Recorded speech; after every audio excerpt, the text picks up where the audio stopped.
Into the sound waves, secrets of the dark maze, dark codes in the nighttime, information though aligned. We're free in the spotlight, chatting through the late night. Smart contracts are lying, auditing, they're defying. Counters the feel in my ear. Security we engineer. Learn the truth, don't disappear.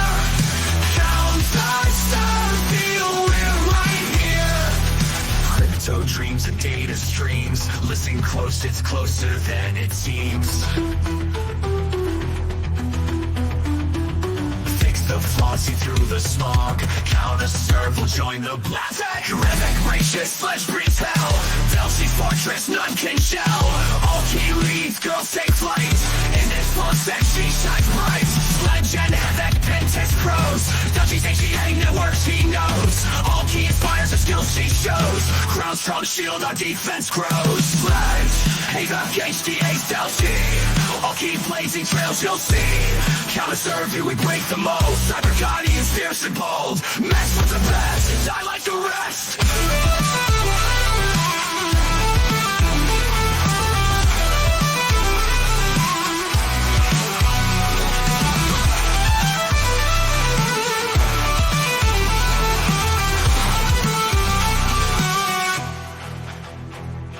Crypto dreams and data streams. Listen close, it's closer than it seems.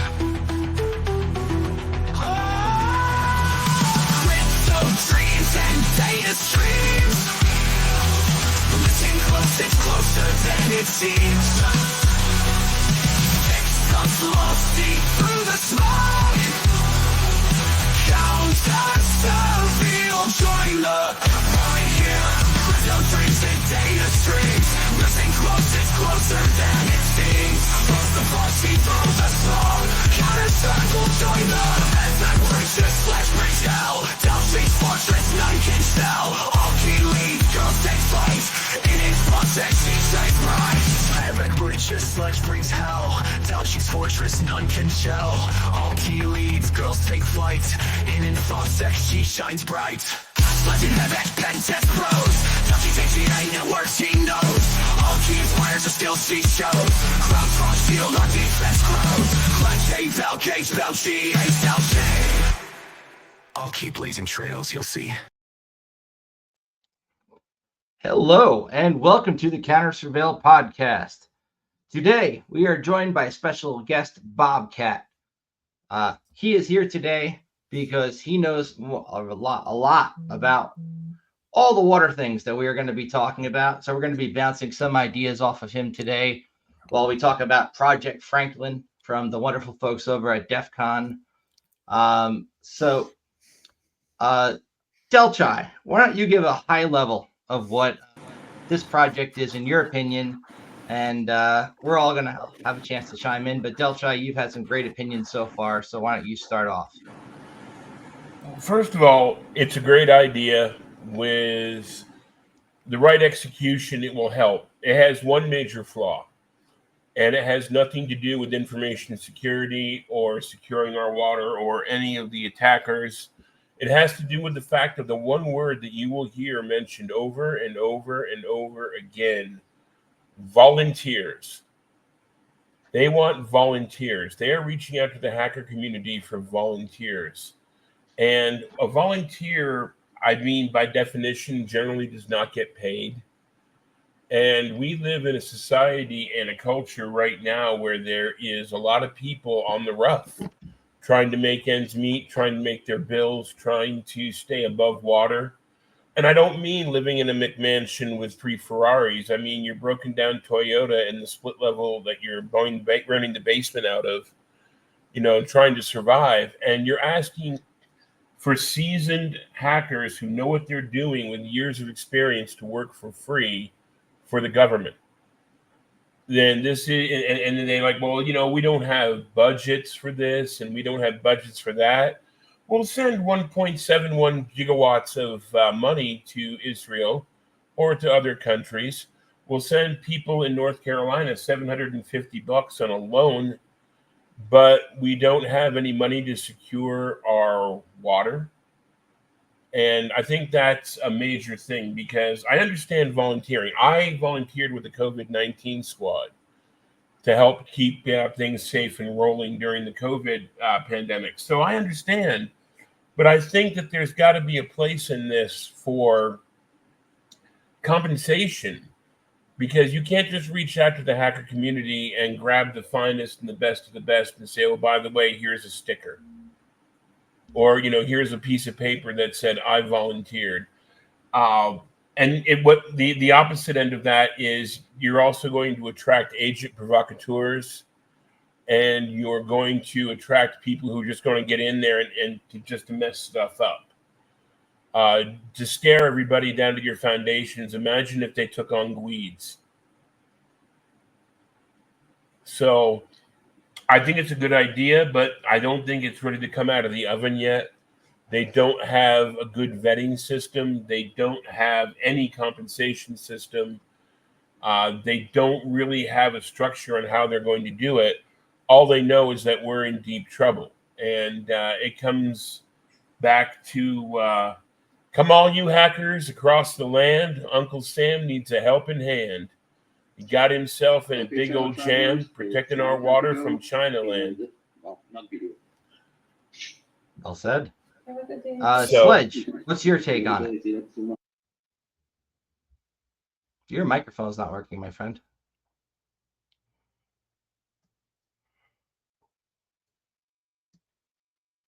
We just did a mic check.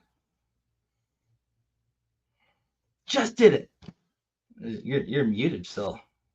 How about now? We're gonna. Oh, there we go. It was just working. So, Sledge, what's your opinion? Project Franklin, what's come out so far? How things have been handled? It seems like a good idea, but the incentivization structure isn't there. If you want volunteers, you're not going to get the best of the best because those guys are already busy. Now, if you do something and you do it well, you never do it for free. That's right. Right. Bobcat, why don't you tell the audience a little bit about your background? So, I was a water resource engineer, a professional engineer. So, I was a pretty well-paid professional myself in water resources. I mainly designed large lift stations for. I'm down in Pensacola, Florida, so our local utility around that area, and I actually helped move a 20 million gallon a day treatment plant about 20 miles. And designed all the large pump stations, small lift stations, and transmission mains to move that plant. So that's what I did the first 5 years of my so design and construction. I've got lots of experience in design and construction of water and wastewater infrastructure. Excellent. So you're going to be able to answer a lot of our questions, I think, because you seem like just the right person with the exact knowledge set that we're going to want to annoy and pick your brain today. And I did make a little AI intro video for us, so I'm going to play that now while I prep some of these questions we're going to go over, okay? Excellent. Let's go. Jack and Hackers, Counter Surveil Investigation is live. Tonight, we're dropping the skinny on Project Franklin's weak sauce. Straight out of DEF CON, this so-called volunteer hacking program is more buggy than Windows ME. They claim to be guarding the Gibson, but we'll show you how their Swiss cheese vetting could let APTs waltz right into our nation's most important systems for stuff we all need, like water, power, internet, hospitals, just like Jason Street waltzing out of a bank with the bank teller's computer. We're going to dissect this disorganized clusterfuck and get down to how this whole project needs some serious changes if it's going to succeed where InfraGard has failed, and expose it for what it really is, InfraGard's script kitty cousin. Is Project Franklin a black hat's wet dream? Let's break it down brick by boring brick. Strap in as we go full sneakers on this op, tearing down the smoke and mirrors. Time to wake up, sheeple. We're pulling back the curtain on what happens when you let skitties play protector of the realm. Of course, we'd all want Zero Cool protecting us rather than the plague, but what happens when countries that hate us start volunteering their time to help protect our hospitals and water treatment facilities, pretending to be Joey? Counter Surveil Investigation begins now. Hack the planet. I gave it my own voice and I regret it already. So it can replace me now. So I broke down. They had a meeting last night. I was on a plane, but luckily a friend of mine was able to record it for me. So I was able to process these files out of the content of the meeting. Just trying to get a good visual here to share the screen. Let me just try it one more time. That's better. And Sledge, is your audio working? You seem to be saying hi. All right, I give up. We'll use the shitty mic. Use the shitty mic. At least we can hear you through it. So here's the skinny for the first part here.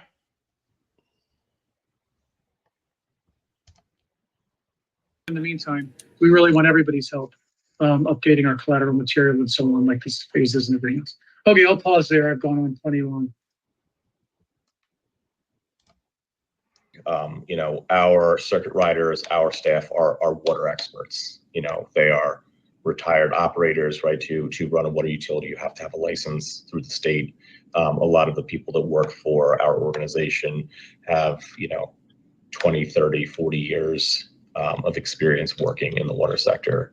But water is their life, not necessarily cyber, right? We know our folks can work in certain areas and fix certain things, but cyber is not traditionally one of those areas.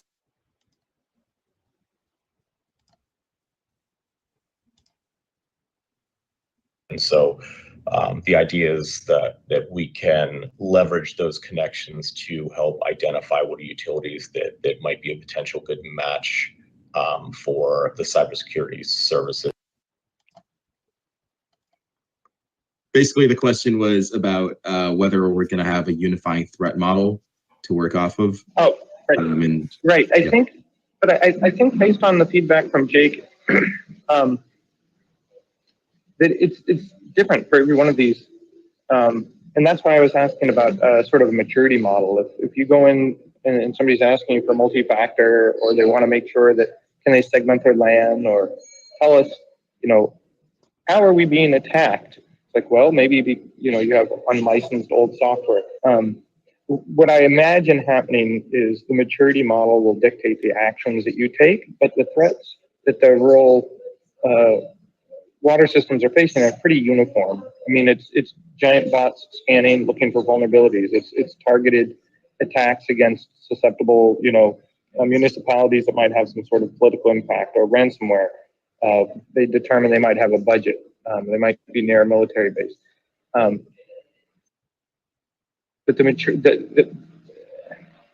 I guess it goes back to my earlier point. You can't defend against the super sophisticated attack if they don't even have a way of logging network connections. We're going to make a bunch of mistakes, and we hope folks will bear with us as we feel our way around here and endeavor to get it right.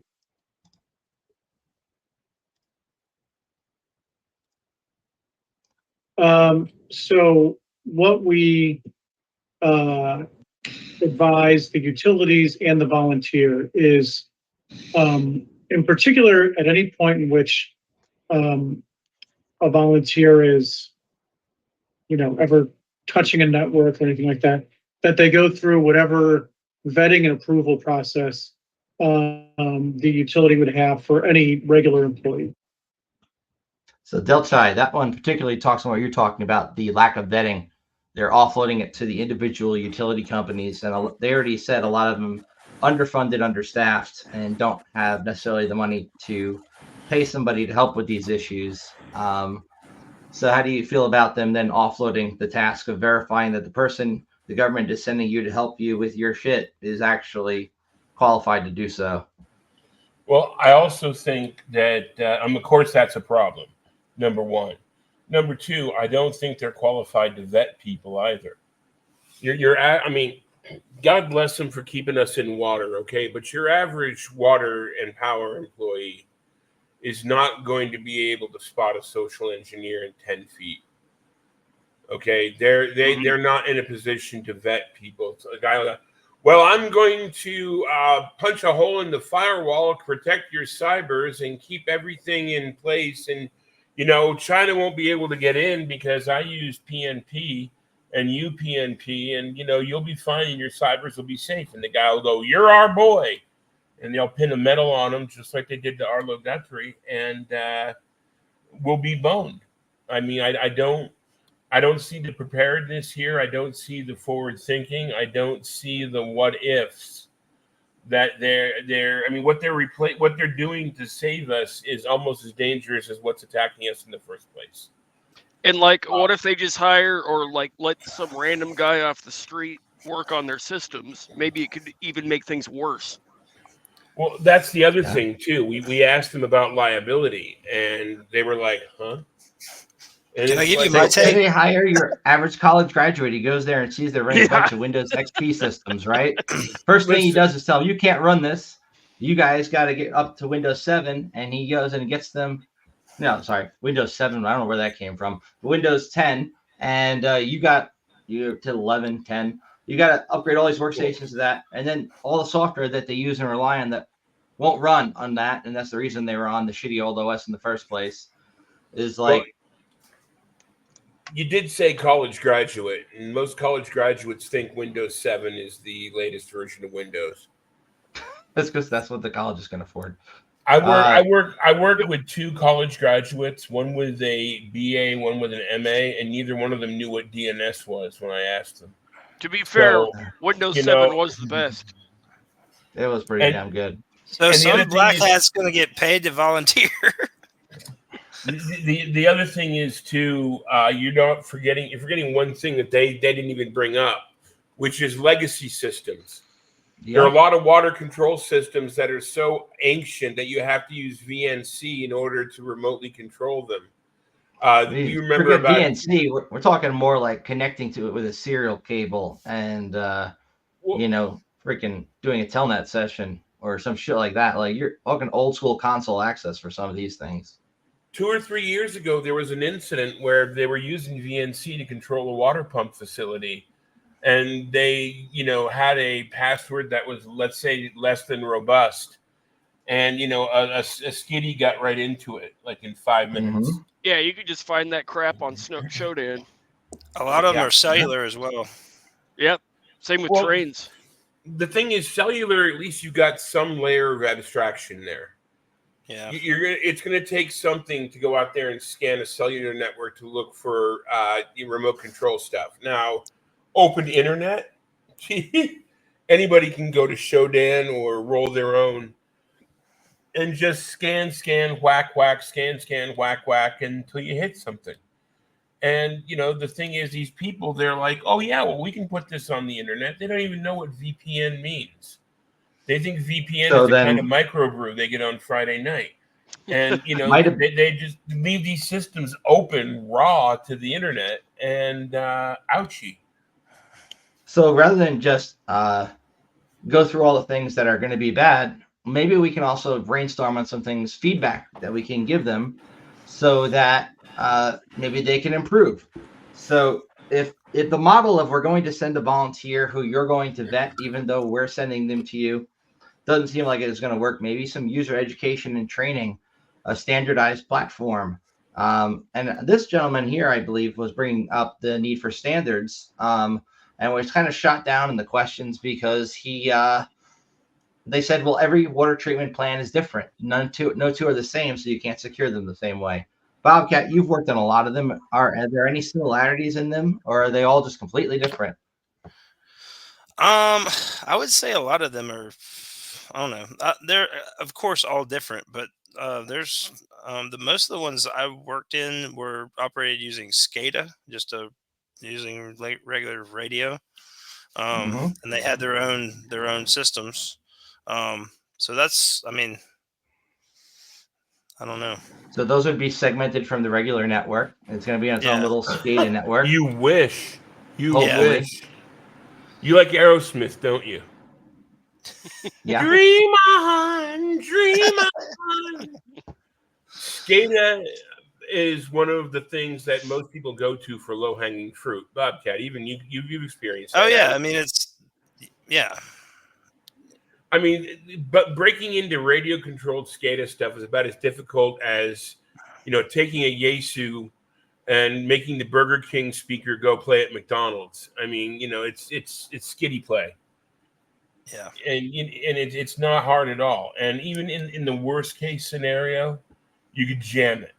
Yeah, then I think that's the biggest vulnerability for like small lift stations and stuff. If you had a town and you could go jam all their lift stations and make them not pump or over pump or whatever, I mean, you could really mess some people up. And we've seen some attacks like that already happen in Israel. A lot of them attributed to Islamic countries, but regardless of who actually did them, it is interesting to see how interconnected we all are and dependent on the internet. Things that we wouldn't think need to be connected, like the ability for the pumps to work to get us the water so that we can drink them. You wouldn't think that needs to be online, but it seems a lot of things are online that maybe shouldn't be. Well, that's the biggest mistake we make on a daily basis, is putting things on the net that don't need to be on the net. And I've counseled people on that countless times. It's like, well, I want to be able to fix this from home. And I'm like, get off your ass, get into your Mercedes and drive to the office, because otherwise you're just leaving it wide open. There have been instances where nuclear power plants have had things going directly outside to the internet. And the excuse was, well, I want to be able to read my email. I got to check on my Stardew Valley farm. I got to do my Frontierville. And it's like, you folks are in a nuclear power plant, not a Baskin Robbins. I mean, get your cranial rectosis seen to by a doctor immediately. Too many people feel that they're entitled to be able to surf their personal stuff at work, which is fine if you're at Domino's or Pizza Hut or Mom and Pa Kettle's ice cream shop. But when you are supplying water to a community, when you're doing a nuclear power plant, when you are running any kind of fuel, energy, switching system, okay? No, absolutely not. You just say no to that stuff. And if you absolutely have to have it, you make a better than best effort to try to stop it, to protect it.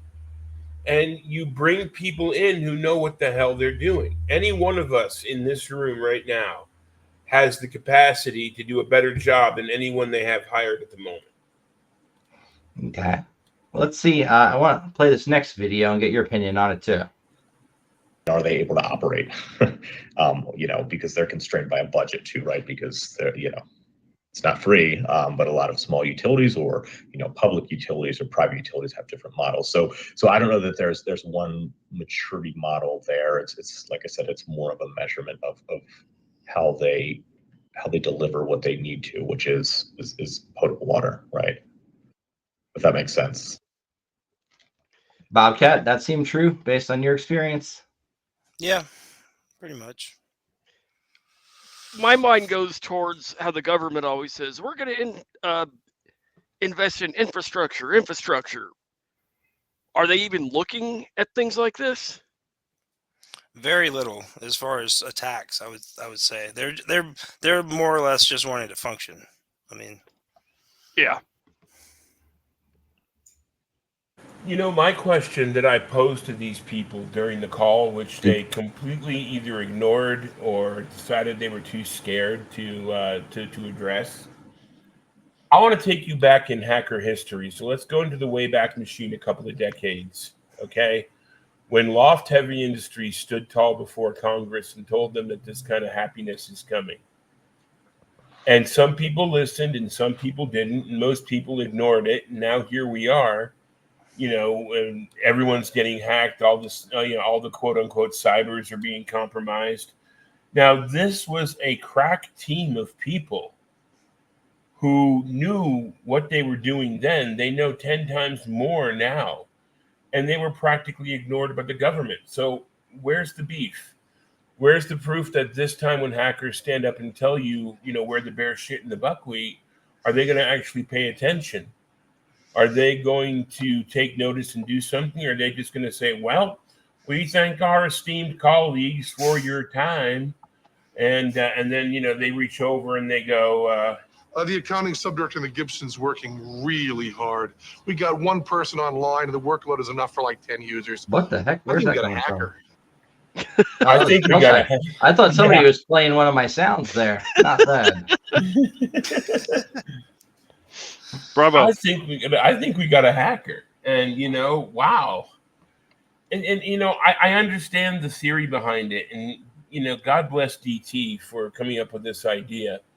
But there was a day for volunteering, and then there's a day for doing it right and getting paid. And Securing the water volunteers- supply. I mean, volunteering is great because one thing that I think they're taking advantage of, sincerely, I think they're taking advantage of, is the lack of people getting qualified. Hold on one second. You're Sorry. doing great.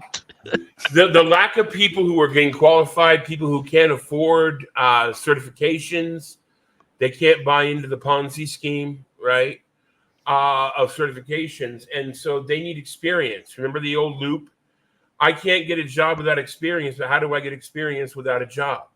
Mhm. Well, hey, you can volunteer for the government for free. And it's like, wow, I read TCP/IP Illustrated Volume 2. I think I'll go do this. And, the next thing you know, there's Kool-Aid in the water. And, what are you going to do? That They was need going to to- be one of my points. Volunteering for something like this looks good on a resume, but are you actually qualified to do the thing? Well, the Right. thing is, at the end of the That's a day, great it point. doesn't matter. It doesn't matter because let's say you volunteer and you completely F it up. Okay. They go out there and take a water purity sample and the water is, grape Kool-Aid. Okay, kid, you're out of here. Boing. It's still on your resume. And your average employer is not going to check that because they got an AI robot that looks over your resume. So it doesn't say was kicked out of water plant for not knowing what to do. And it's going to say volunteered to help the government protect water plants. And the employer will go, oh, wow, well, damn, you must know what you're doing. Or, And, the let next alone thing you know, once- that company is a DEFCON top slide. and let alone how long it'll even take them to implement the things that they're told to do. Like, for instance, Mudge testified before Congress about BGP being a major issue back May 19th of 1998. Do you know when the White House decided they're going to address that issue? September 4th, 2024. It's been a while. We bring it up now. It's like, it's how long is it going to take to fix this when you have no budget? I can make you some great suggestions if you have really shitty cybersecurity, but if the best you can afford is a Netgear router, how the heck are you going to implement them?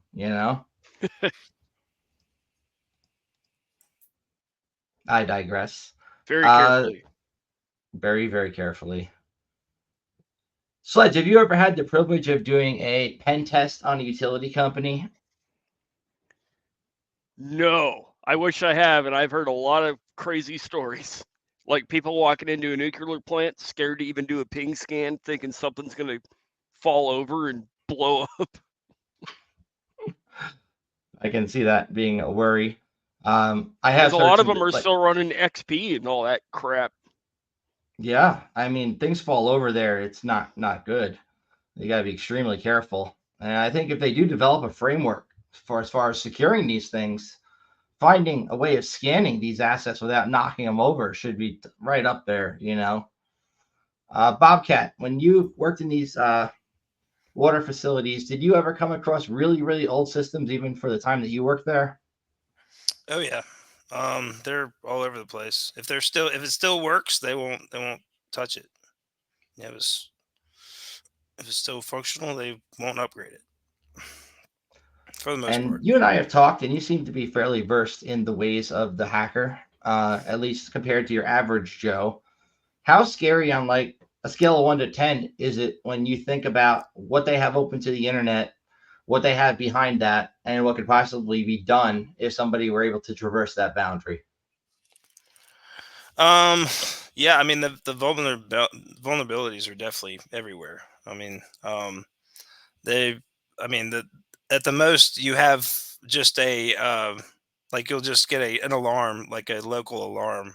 There will be SCADA alarms, like if somebody breaches the premises or something, but it's so it's so basic. Anybody could bypass it. I mean, it's all very Oh basic yeah. stuff.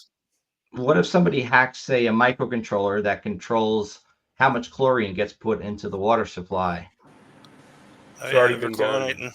Oh yeah. It's already been done. Or like if somebody screws around with the system that maybe sends the water, that's the waste treatment water in one place, and then sends that water instead to the where it's going to get routed to people's houses, or some like there are so many evil scenarios I can think of Oh yeah. just based on my very basic understanding of how these systems work. It's like, a lot of places will also use lye. I know that because my brother, he worked for a water treatment plant for a little while when he's a teenager, and used to come home and his face was all messed up because he'd be pouring like the lye in there and the powder would get all over his face and he'd have all these itchy and like scabby marks. So like if you're pouring amount of lye in the water, but if that system's automated and you don't have a teenager doing it, I imagine too much lye or too much any chemical in the water, it's probably a delicate balance, right? You maybe have some damage done. Pretty Even much all. with the I would say majority of the dosing and stuff, chemical dosing and stuff, is done automated these days. I would say there's very, very little of that being done. How much accountability is there for that? I mean, there's reporting, but I mean, I really don't.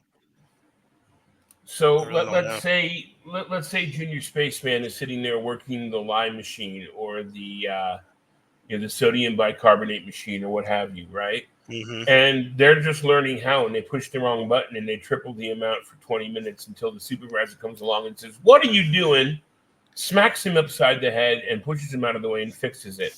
Now, is there any accounting for that? I mean, does anybody? I mean, is there an annual report? I mean, it doesn't make the news.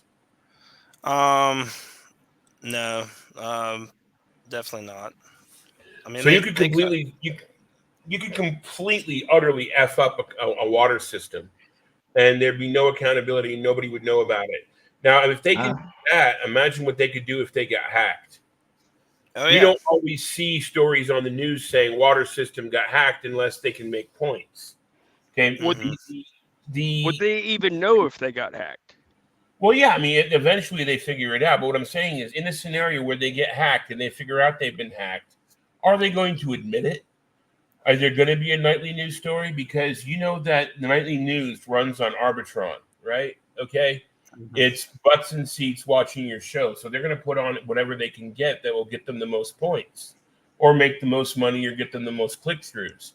Now, a hacker breaking into a water plant and screwing up the lye content, that's gold to news people.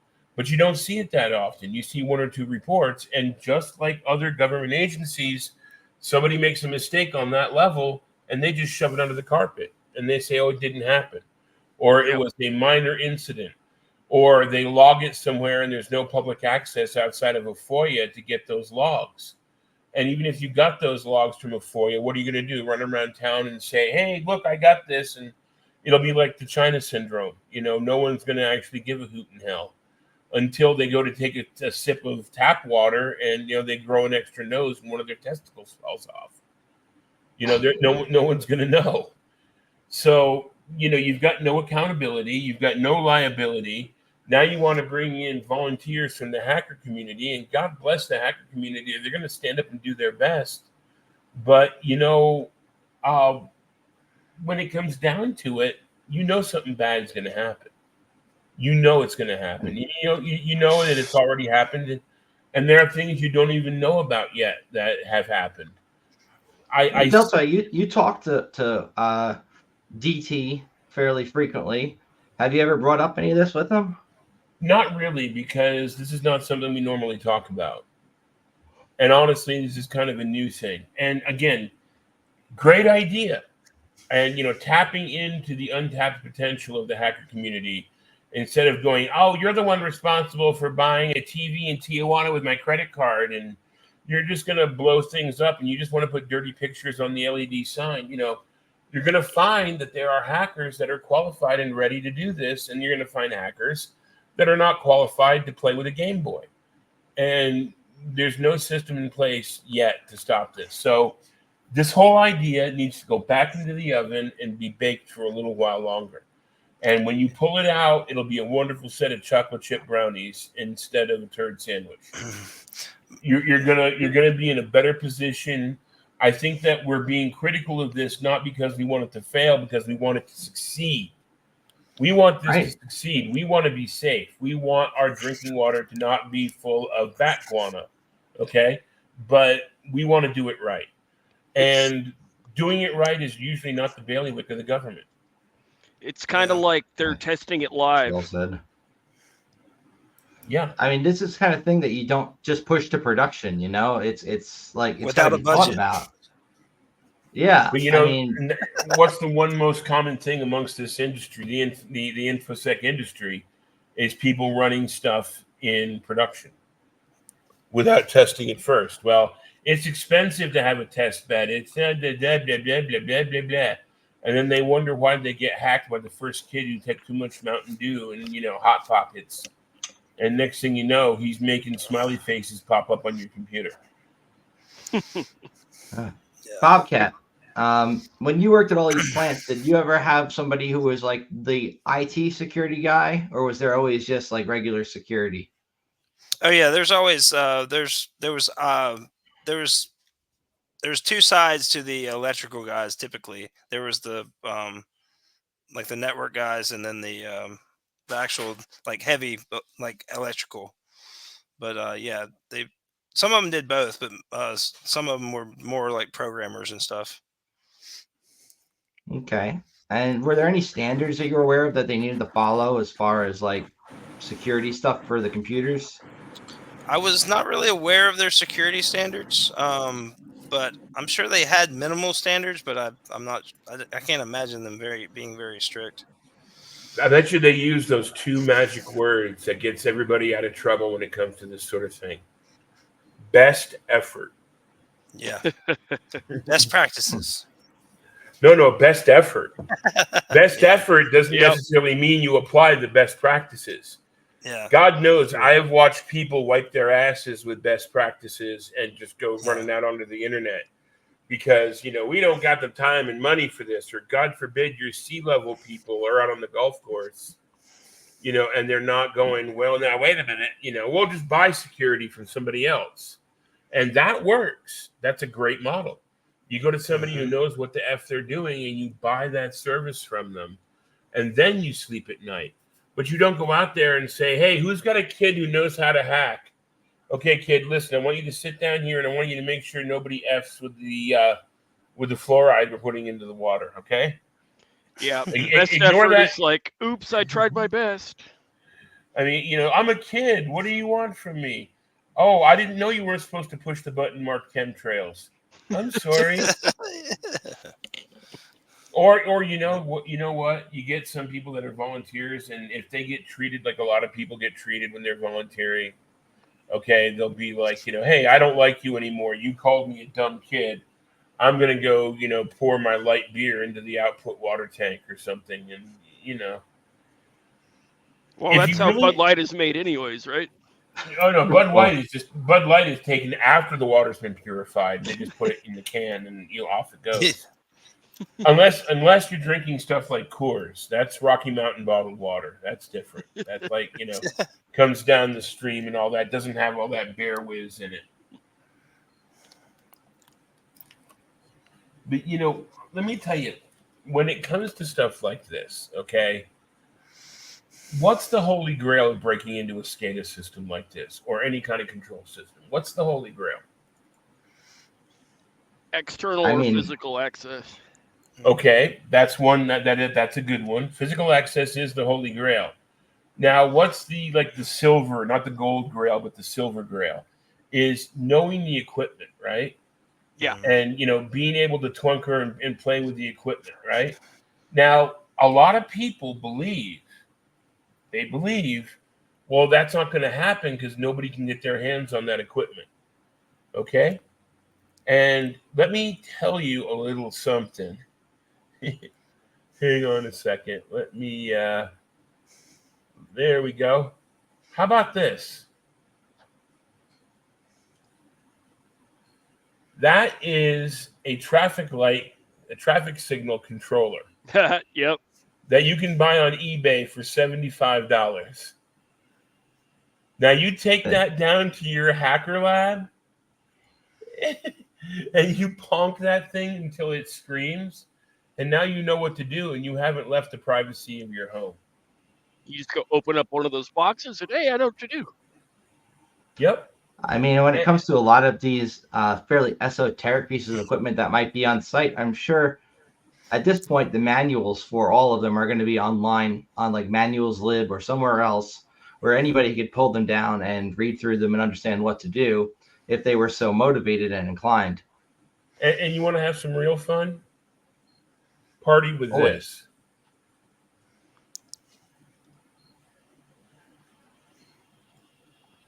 It's an EAS encoder. Emergency alert system? Yes. Oh, you worked at a TV station one time, didn't you, Delchai? A long time ago, my first job out of high school. Now you've got an EAS encoder. All you need is a good transmitter and some deviant thoughts, and guess what? And that's only $500. That's how. That's showing your ass on TikTok. Is not that hot, and we've established for a long time people are selling stuff on eBay that really they shouldn't. I mean, when people are selling all the used Celebrite machines that are only supposed to be sold to law enforcement so they can unlock your iPhone, yeah, and then they end up at the mall when you go to get your phone repaired by some guy, it's kind of like, okay, maybe we should have better security, supply chain security as well on a lot of these things. We have where no if it's, supply chain, but we security. don't. It doesn't That's the exist. problem. And they're just like, yeah, it fell off a truck and I found it.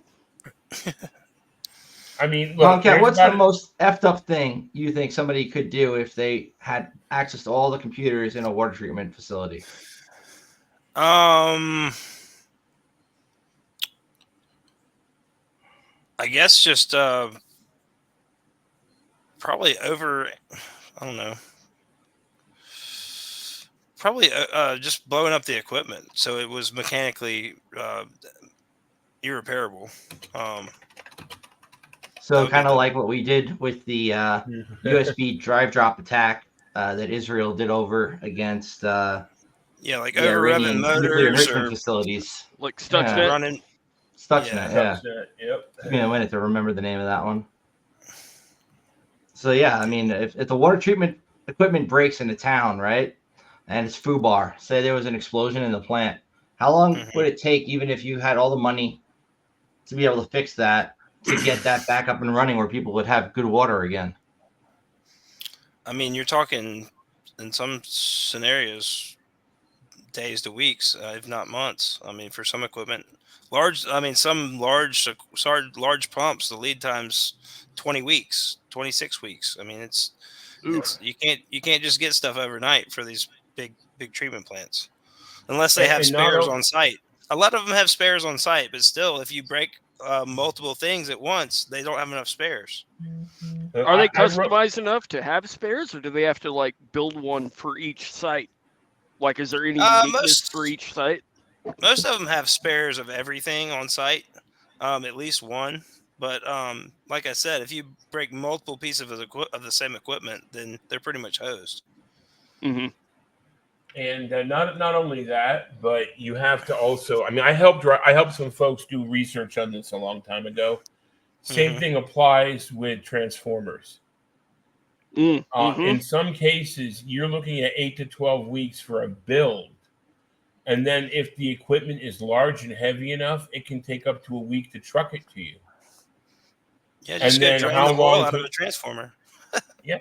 And you can do that at 10 yards with a good rifle. Yeah. Not that I know anything about that, but that's pure speculation in theory. But I will tell you, that there are things they don't take into account. And let's say you're a rural community and you get your water out of a lake. How are you going to get a wide load, 80-ton flatbed up Ding Dong Road to get a replacement, what have you? I mean, very carefully. And then you got to get a crane in there and a crane operator and yakety schmackety. You're doomed. And cops to shut down the road. Yep. And like in Just Flint, a Michigan, kid, oh when their boy. stuff get screwed up when they diverted water from the other place that screwed up all the pipes and got them to leach lead and all that nasty Look. crap into there.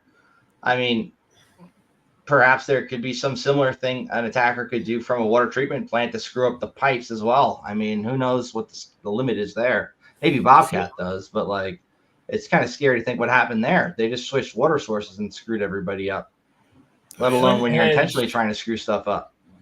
They have the worst case scenario without any hackers involved. That's what I'm saying. Yeah. It's like, if you can have that, then, oopsie. So what we're looking at here is this is just one tiny corner of our entire infrastructure problems when it comes to security. And let's be honest, we had to suspend our usual drinking game today. You have to drink every time somebody Can't say says cyber. Because Mm. everybody is going cyber, protect our cybers. You can't have our cyber. Get your hands off my cyber. What are you, some kind of cyber nut? My bingo card was filled out. Oh, yeah. My bullshit bingo card, I had to make a new one. I mean, they're going to end up with a bunch of Gregory Evans type people just helping them with this project, I think. If you really want to see it going well. Let's let Delchai finish his point. Oh, I was going to say, if you really want to see a worst case scenario and what can happen, I got a book for you.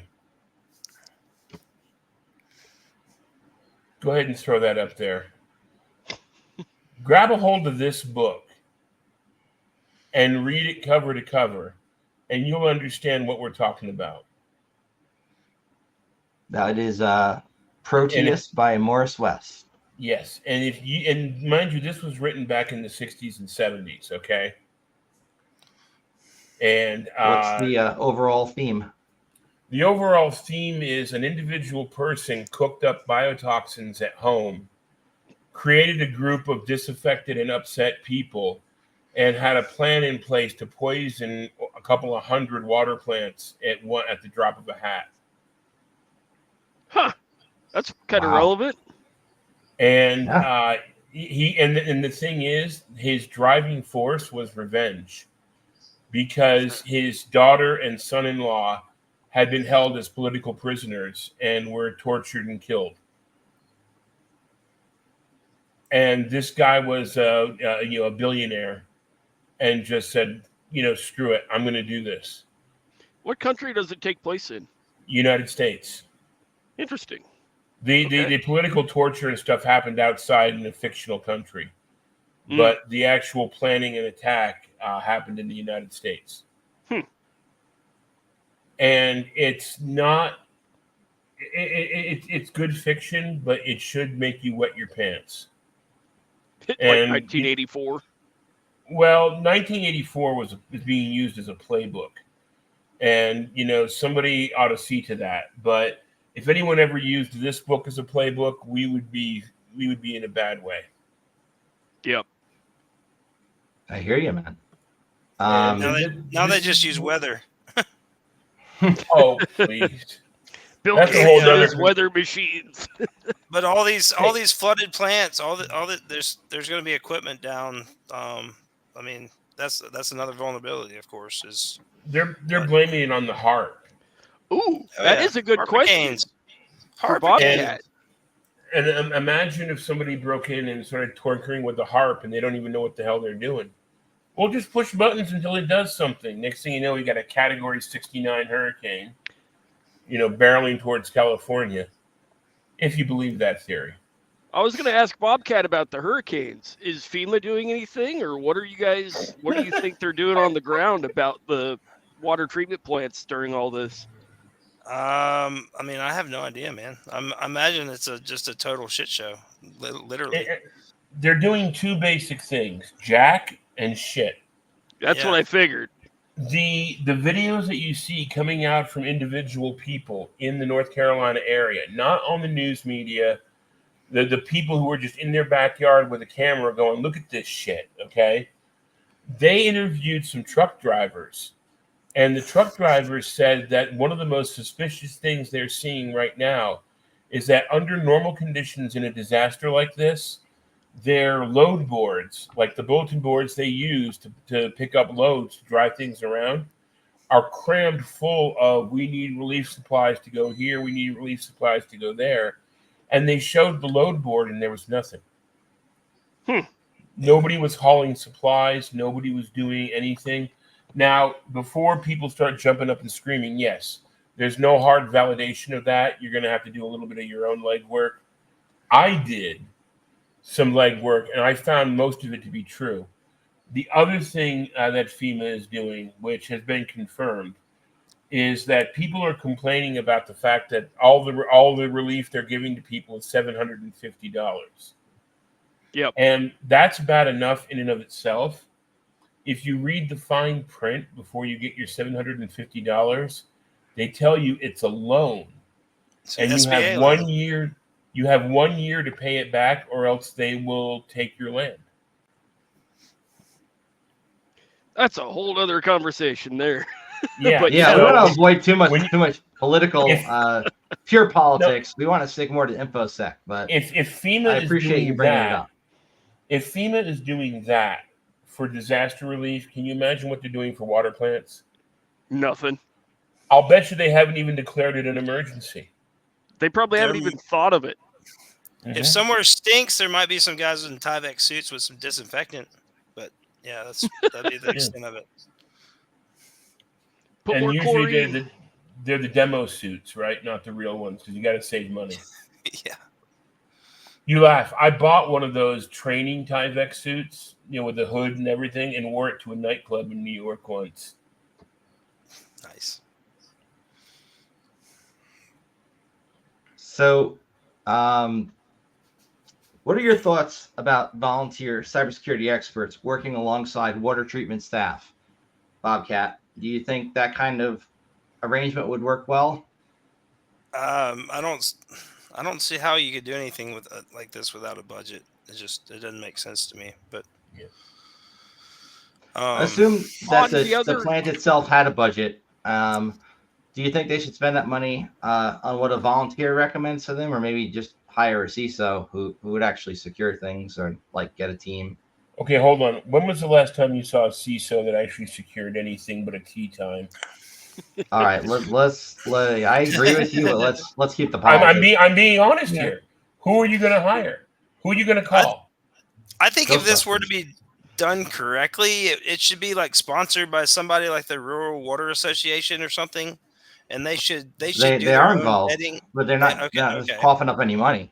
Yeah, well, they should have some vetting process for these people, but obviously there's not anything. But yeah, it's very disappointing that there's no vetting of even the volunteers. How about this as an idea? Cybersecurity companies sponsor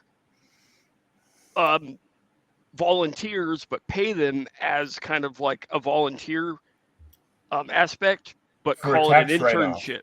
Yeah, but At call it an the very internship. minimum, get like Dragos to cough up some free software for them so they can monitor their SCADA equipment properly and make sure nobody's screwing with it. My point, though, for that is they could throw their insurance behind said guy working at the utility facility. And then if they do a good job, hey, we have a job waiting for you. So there's an incentive there. Yeah, they and definitely what's need to gonna fix the happen to their incentive structure. What's going to happen if they have to pay off their insurance because some kid screwed up? It's just an idea, man. No. I'm not challenging your idea. I'm giving you a what if. In your scenario, can you imagine? Imagine being the C-level person who has to make that decision. So And if I'm they- going if to this- say, I will say this. It's up to the company to vet the person. That's Right. why I say the company should be in the middle. Company decides if person A knows enough to do the thing. The other thing is, the minute you put $1 into this, every single security company is going to come out with a dog and pony show. And we all know how well those work, right? But at the end of the day, is anything better than nothing, or is somebody unvetted worse than something vetted at least minimally? Anything better than nothing doesn't apply in this scenario because you have to do something better than what's already there, not worse. Okay, so saying anything's better than nothing is an excuse for when, you put a, the little holy donut spare tire on your car and try to drive to the next gas station. You're on a wing and a prayer. We have to do better than that. And, honestly, we are hackers and we're better than that. I was part of, again, the COVID-19 volunteer system, and I saw some of the bad craziness that happened in there. You talk about laws and sausage, okay? So a volunteer structure is going to introduce the human condition in the usual ways. Yeah, Who's because in there's charge no of who? incentive structure. You're not the boss of me. I want this in my title. Okay, I think that what they've done is they've taken all of the positive aspects and they're not even considering the negative aspects. And they're going to have to do that before they roll this out. It's a great idea. It could help a lot. It could fix a lot of things. It could expose a lot of things that need to be exposed. But it's got to be done right. You got to do it with forethought and planning. You can't just say, hey, who wants to play with the water system? And everyone's hand go up, Who And wants the to reason break our I water say, plant? the reason I say maybe make it an internship, another reason would be like the people that are going after those are usually probably out of college looking for their first job, but they probably know enough, and the company doing the internship would interview them and then have an interview with the utility plant and make sure nothing stupid goes on, or make sure that the guy knows at least the basics. You know what I mean? So your kid who's just out of college looking for his first job, I think the word for that is desperate. Usually, yes. In this economy, yes. Okay. It's like, I'll take internship is just a great fun way of saying free labor. Well, it's also a vetting process is what I'm mainly but getting at. You're fresh out of college. You've got 80 grand in bills that are going to come due in 6 months. Are you going to go work for free at a water plant, or are you going to go to DoorDash and, at least pay your rent? Well, I would hope the internship would be like an incentive of like, hey, you do a good job, come back and work for us kind of thing. Oh, yeah. And what's the likelihood of that happening? Depends. I love you. The check's in the mail, and I promise ... So it all comes another down to question. how to incentivize good skill, good labor, doing the Yeah, thing. there's a number one way of doing that, and it's called money. Exactly. That will be more of an incentive than any of your stickers or your InfraGard free lunch or your certificate of accomplishment that's worth the paper it's I printed on. participated. Yeah, because Okay. water plants typically don't have equity shares or anything they can give. Yeah. So Bobcat, if you're working at a water treatment facility, and they bring on board this kid who's just out of college, and he tells you, I think your systems have been compromised. What is your first thought right there? Do you even believe him, or do you what would your thought process be? I mean, I would hope that there would be some sort of reporting or some sort of documentation required to document the vulnerability, or the proof that it had been hacked. But yeah, My first question would be, how do you know? Yeah, how did you find out? What was your process? But yeah, I would definitely be asking some questions if there was no. Yeah. That's another idea. What about bug bounties for utility companies? But that could also should be be a a thing. shit show. They don't need that because everybody already knows SCADA has got more holes in it than Swiss cheese. Yeah. Pound for pound. I mean, this is pretty much an advertisement saying, "Hey, we're vulnerable." Yeah. And hit us. not only that, but when you think about it, you're not only screaming you're vulnerable. Can you imagine what the unwashed masses are going to be doing then? Can you imagine the rural communities? Oh yeah. And then if they don't have a budget to even pay out the bounties, then it's just going to piss a bunch of people off. And even better, what's going to happen is, I don't want to malign anybody, okay? Because I know there are hackers with hearts of gold, and I know that are hackers that are making six-figure salaries that don't begin with the number 1. That would be glad to volunteer to help with this. But the thing is that you've also got Beavis and Butthead. Yeah. Okay.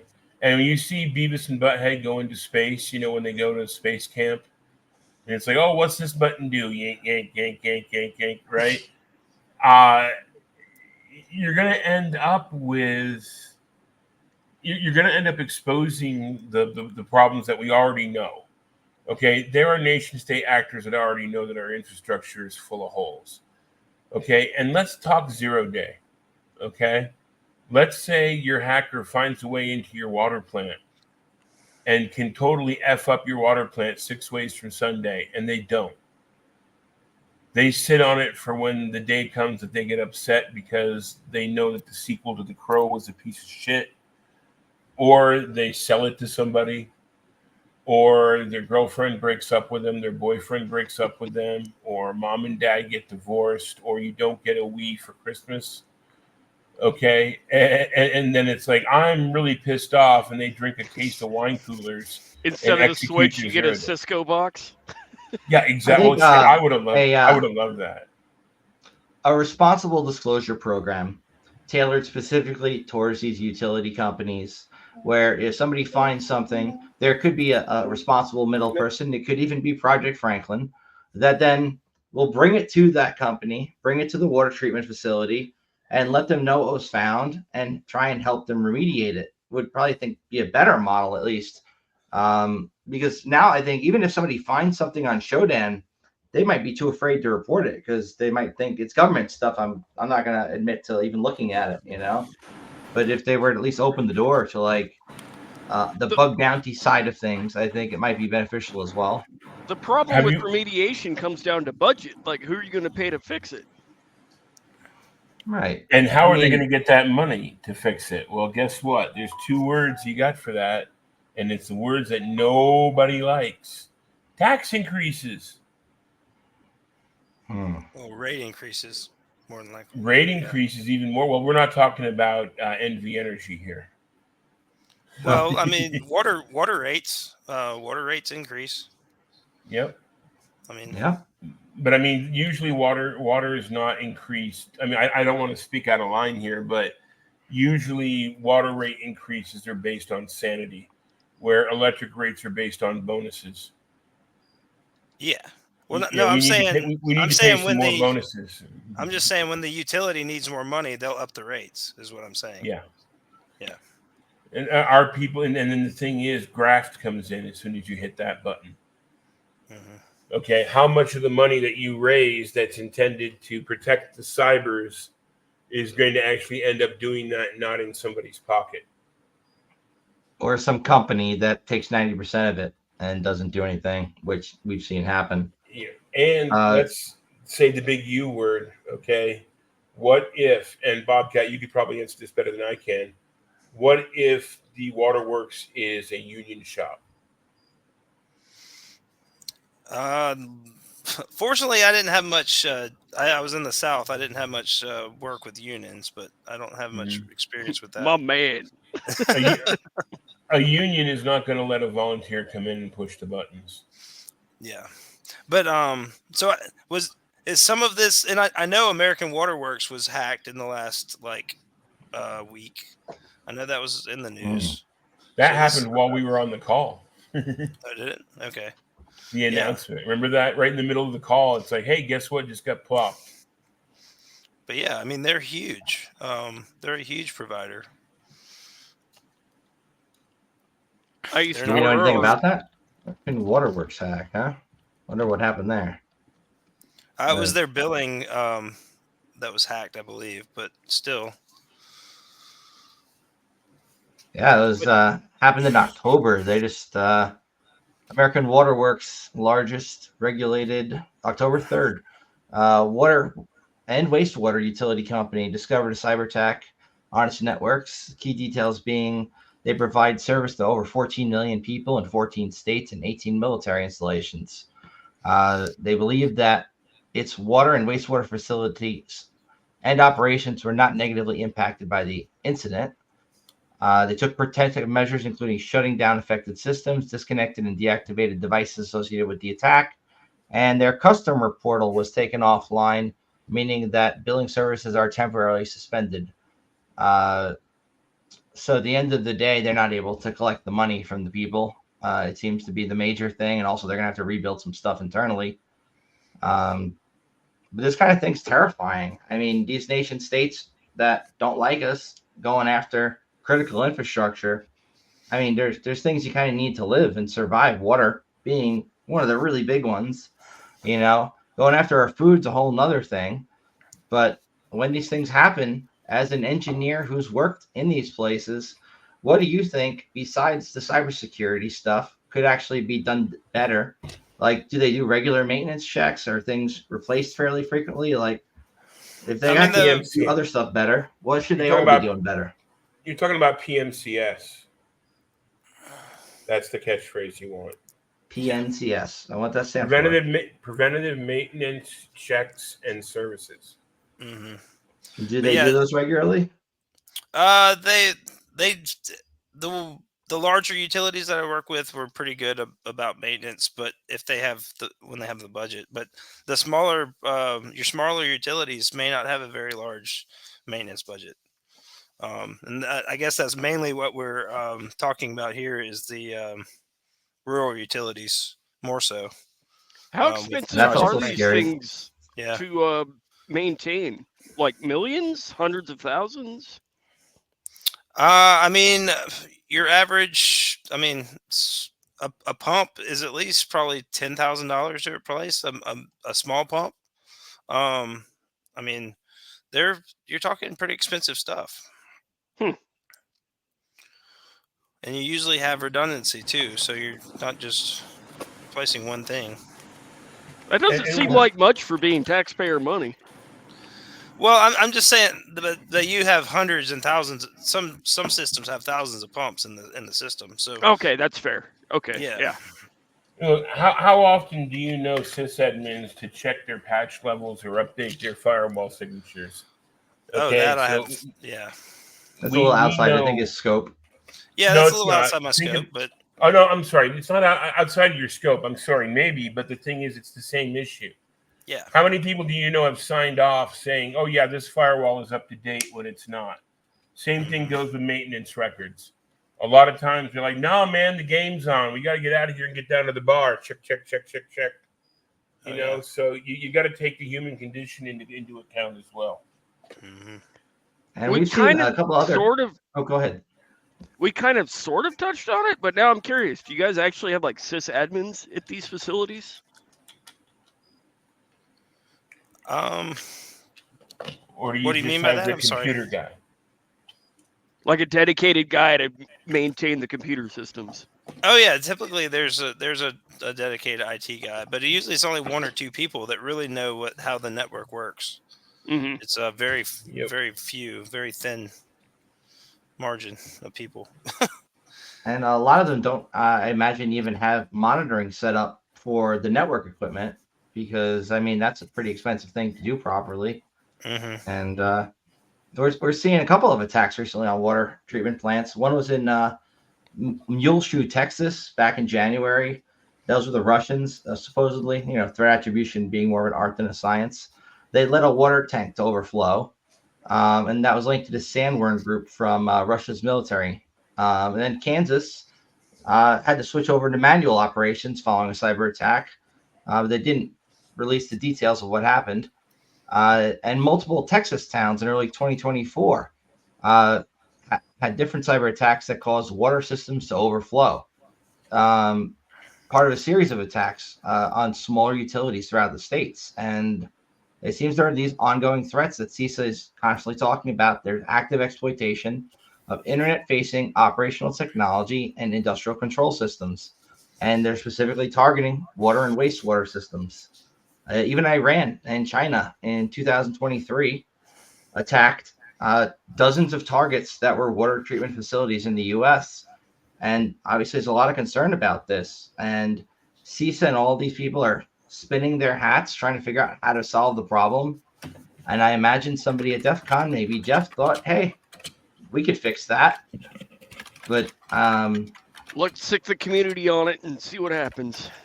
it's like throwing spaghetti at the wall. I mean, like, is it going to stick? Who knows? It's I would really like to see this project succeed. I think they need way better organization. The meeting alone yesterday, they sent us like 3 links for it. The first one, they're like, oh, it canceled. We're not going to use Teams anymore. And then there was an update. There's another link coming soon. And they sent a different Teams link. It was like, and why use Teams? They're talking to hackers, so we hate Teams. Some people are locked into that. They have to use it, especially in government. Yeah, government corporate contracts, man. Yeah, or government contract even, you know. Yeah. Most people who use Teams use it once and they never use it again. I actually asked that on an interview today. I was like, please tell me you guys don't use Teams. And they're like, yeah, we do for a little bit, but for the most part, we use Slack for the team communications. And I was like, okay, thank God. Yeah, I was forced to use Teams before, and it was, it was not. Do you want to thank God they use Slack? Because I would think about that for a hard minute. Hey, it's better than Teams. Yeah, but did you just get popped because of Slack? Yeah. Slack, if not properly administered, is just another vulnerability. Mm-hmm. I mean, so is any system you're going to spin up, though. Mm-hmm. So.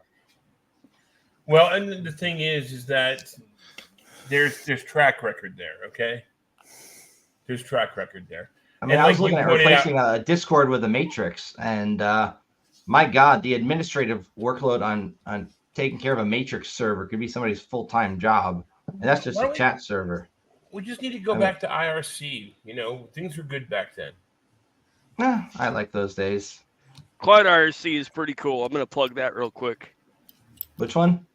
Cloud IRC. IRC in the browser, and it's got a cell phone app and everything. Oh, that is neat. So you don't have to SSH and all that crap. Oh my God, that's so difficult to SSH. You're saving from your phone. humanity. When you're SSHing from your phone to an IRC server. Why would you do that with your phone? Why wouldn't you use an IRC client? You would have to either be a techno weenie or a 16-year-old girl to want IRC on your phone. I'm just saying, look at IRC Cloud. It's pretty freaking cool. You know, I'm working on getting my Kindle to have an SSH client on it, and I'm pretty close. Lemon SSH. No, it's what I use. It's what I use on my tablet. I will definitely look at that being an option there. That's part of what runs Rolling Thunder. Lemon instead of Putty? Or not Putty? Yeah, Putty. But Putty doesn't really exist in the tablet world. Yeah. Yeah, I'm talking about an e-reader, though, not an Android tablet. So it's a little bit more locked down. Mm-hmm. But I hear you. That's a good suggestion. Can you even run programs on an e-reader? If you know what the fuck you're doing. Yeah, if you know what you're doing. If you get out that black eye patch. Step 1, get root. Step 2, fuck around. Step 3, buy a new e-reader when you brick this one. Yeah. So, anyways. Bobcat, I just wanted to say also thank you so much for coming on such short notice to our podcast today and giving your perspectives about all these different things related to the work that you've done. Really do appreciate it. I know time is very important for everybody, so the fact that you're giving us some of your time really is awesome. So thank you. Laying down the wisdom. Yeah. Well, I appreciate the opportunity, man. Thank you, sir. Thank you, sir. And does anybody have anything else they kind of want to bring up? I think we're hitting about the hour and 15-minute mark. This is usually when we kind of end these one-offs. I think it's important to restate so that there's no ambiguity, okay? None of us are against this. We just want to see it done right. We're not saying this sucks, throw it away. We're not saying, baby in the bathwater. What we're saying is, for God's sakes, do it right, because we're all depending on this. And to be fair, that the episode, that webinar that we were looking at, They said that was the first of many to come, so we will see what comes out of it. Oh, yeah. As Howard Jones told us in the 80s, things can only get better. Yeah. That was a bad example, but thank you for that one. A bad example. Things got real better after the 80s. We got the 90s. Hey, the Well, 90s were dope. You know, I think he grew was up in talking both, about and personal experiences, not the world in general. true. I mean, the 80s was the last hurrah before the 90s hit, and then the 90s hit, and we all went emo. I like Nickelodeon, my Rocket Power, and all that.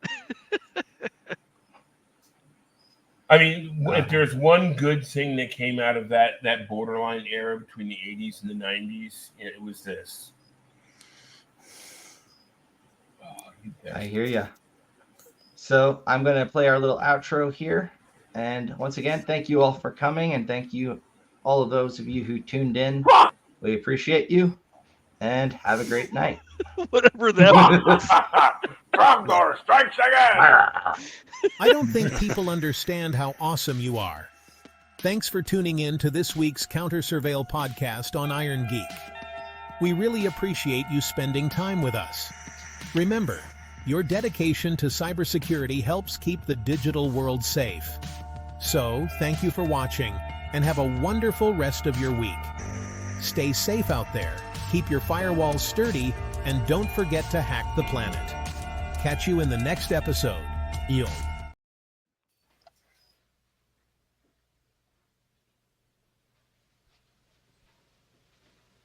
You're still here? It's over. Go home.